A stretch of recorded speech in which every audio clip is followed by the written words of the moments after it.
Und das hier sind meine Zutaten für mein heutiges Rezeptvideo. Vielleicht könnt ihr schon erraten, um was es heute geht.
Freunde, jetzt bin ich wieder da. Jetzt tue ich mal auf und meine leckere Kichererbsensuppe, die ist mir wirklich gelungen, muss ich sagen.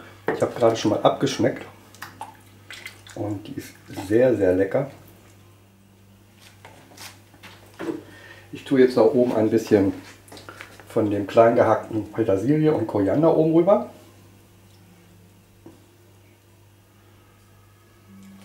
Und wer es auch noch mag, kann natürlich auch noch ein bisschen Creme Fraiche oder mildes Joghurt drüber machen. Ja Freunde, hier bin ich wieder und das Rezept ist gelungen. Die leckere Kichererbsen-Eintopf hat wirklich eine wunderbare Konsistenz gehabt und ich habe gerade probiert, es mundet sehr. Ich hoffe, es hat euch gefallen und ihr schaut auch wieder nächsten Sonntag rein. Und das heißt einfach lecker kochen mit Tom.